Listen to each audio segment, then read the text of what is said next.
Hi everybody, I'm Bree the Plant Lady, and today we are having a beautiful day. We have a couple of days of exceptionally warm. It's actually not exceptional, it's more what our normal temperatures are at this time of year compared to what they've been. And I am taking advantage of this day doing some more burns here in the garden, just getting some of the ornamental grasses burned all the way back.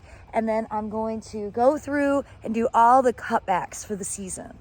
Now I know I'm a little bit early compared to what some of the gardening advice will often share, but here in the Southeast US, we break dormancy usually pretty early. So late January isn't actually the worst time to do perennial garden cutbacks. And I'm also basing this off of my availability at home. I am coming into the last couple of weeks where I'm actually here, and I need to go ahead and get some of these garden management tasks accomplished so that I won't be worried about it while I'm traveling. So I'm gonna go ahead and put this on time lapse so that you can see my progress. The main goal for today, I'm doing the cutbacks, but then I'm also gonna get all of the sod rolled and moved so that I can put down soil cube, and then we can ultimately get the edges seeded with California poppies. So that's something we're going to be doing in our upcoming seed class and our sip and stroll garden tour as a hands-on component. So attendees will be able to have the experience themselves to feel empowered to do it at home.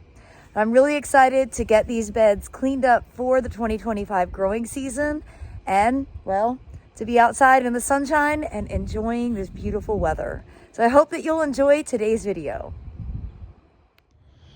And just to give you up close view, this is my flamethrower. It's not huge, it's not industrial, it's perfect for me. All you do is you twist that knob and then you hit that igniter, and you can see I've got a muley grass that's still smoldering here. This just hadn't burned all the way down 2 weeks ago when we did the initial burn. I've got one right here that's a good example. And I could cut this back, but I'd rather go ahead and give you the demonstration on burning it down, because burning it gives these grasses a significant amount of nutrient uptake and vigor for the growing season compared to cutting it down. The stems are hollow, they fill with water, and you run the risk of your plants actually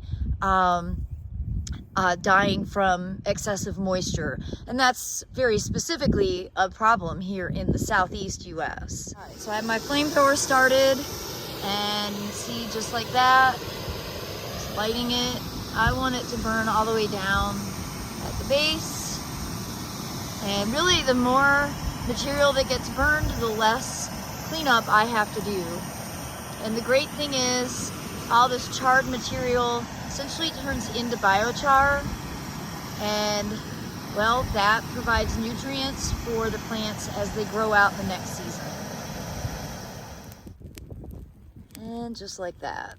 We had rain yesterday. Today's a really easy day to do this burn, and it's a bit windy, but because I'm not burning very much, I'm not particularly concerned, and the ground is nice and moist.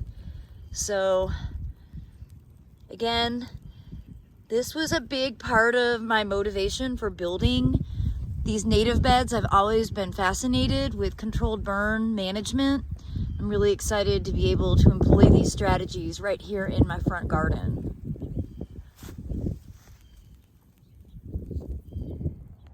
Well, I've got the pollinator pocket bed cut back, and obviously all the grass is burnt. I know, it's super boring. There is nothing of interest right now. However, I did get this seeded with poppies, California poppies and corn poppies when it was snowy. So I wanted to get this cut back before the seedlings started to germinate, so then I don't want to be stepping in the bed. So though it's boring right now, I have faith that it's going to be a beautiful display this spring, which is really what matters. Remember, I'm doing these cutbacks early simply because of my own time allocation. And it's just too nice right now to be inside on the computer doing the work that I was actually supposed to be doing. Also wanted to acknowledge the fire ants never go dormant. See that? So I need to pull out my ant bait, even though honestly I don't think it actually kills them. I think they just move. They do like this loose sandy soil. They especially like being adjacent to the driveway because it's really warm. And as you can see, it doesn't matter how cold we get here in North Carolina, the fire ants are never going to go away. So one of my goals as a garden manager has been to not do what I just did and have a wheelbarrow full of organic matter that's just going to go into a pile in the woods and not be used. What I really prefer to do is to mow in place. That way everything that grew there decomposes right in the spot. So that's why I've got my handy still battery operated lawnmower out. I'm gonna come through these beds and actually do a mowing with this. But first, I need to do a couple of strategic cutbacks, and I need to be on the lookout for labels, because remember, I put metal labels into all these beds because I don't know the plant material that well, and I really need the labels to, you know, keep reminding me of what everything is, but I don't want to mow the labels over. So there's one of the logistical issues of having labels in the garden. But I'm going to go ahead and do some preliminary cleanup, and then what my aim is for the majority of the perennial material in this bed is actually just going to be chopped up and left right in place so that it can break down and add organic matter. And then the real goal of all of this is to then pull out the sod from all around the bed and get a nice layer of veggie mix put down so that we can sow more seeds this weekend. Well, as you can see, the beds look very clean and tidy.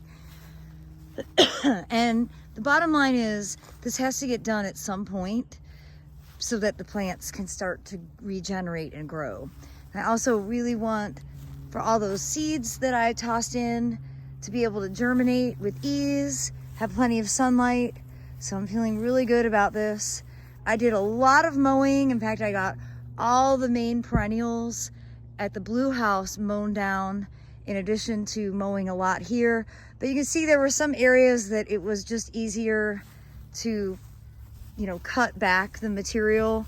And so now I have a bunch of loads that I need to haul into the woods so that I can call this step 1 complete, and then I can start rolling sod and then moving compost. No project is ever as simple as just one step. Well, everybody, I hope this video all about native plant management will serve as inspiration for you. I'm wishing you all the best, and I look forward to sharing more updates as I continue to make progress here, expanding the beds and getting it seeded for the spring display with California poppies. Thanks so much for watching, and happy gardening.